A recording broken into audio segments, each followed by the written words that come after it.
这款枫糖核桃仁有补气养血、补脑保健的核桃仁，搭配富含多种维生素和微量元素，并且能帮助我们的身体抗氧化的枫糖浆。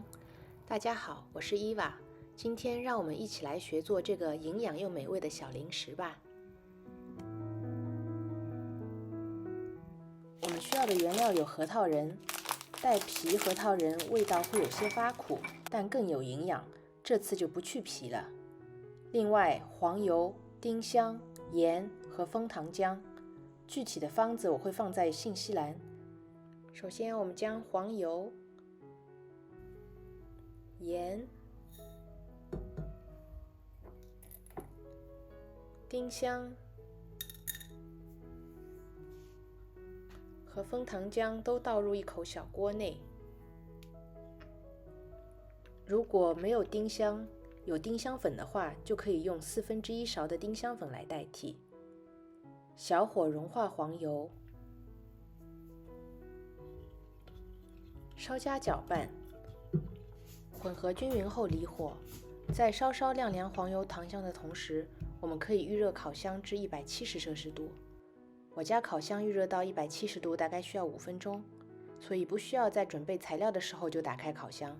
如果太早预热的话会比较费电，最近电费都涨价了呢。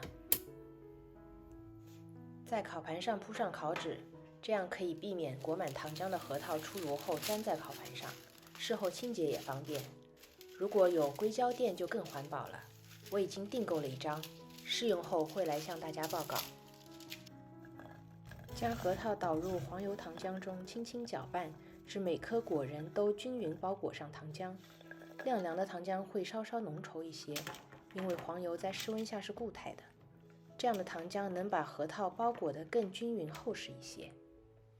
然后把核桃平铺到烤盘上，尽量不要交叠在一起。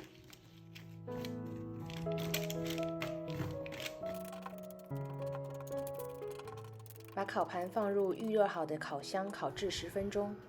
趁这段时间，我们可以把容器用品洗一洗，清洁一下台面什么的。好，时间到，这时可以闻到核桃的香气已经出来了。取出烤盘，剩余的糖浆不要浪费，也倒入烤盘。如果有粘在一起的果仁，就把它们分开，稍加搅拌，让它们可以受热均匀。再入烤箱继续烤5分钟。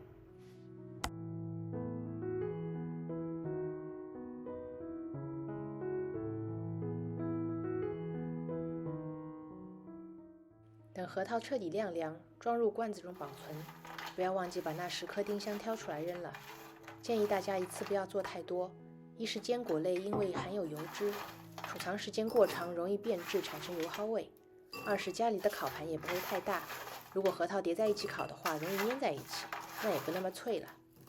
枫糖核桃仁除了作为追剧小零食，也可在蛋糕烘焙中加入，增加风味和口感，比如布朗尼蛋糕。另外，作为手工制作的礼物送给亲朋好友也不错。而枫糖的营养价值不仅高于蜂蜜，还适合纯素食者食用。这就是我今天的学习成果，大家有兴趣也可以在家做做看。谢谢大家的陪伴，我们下次再见。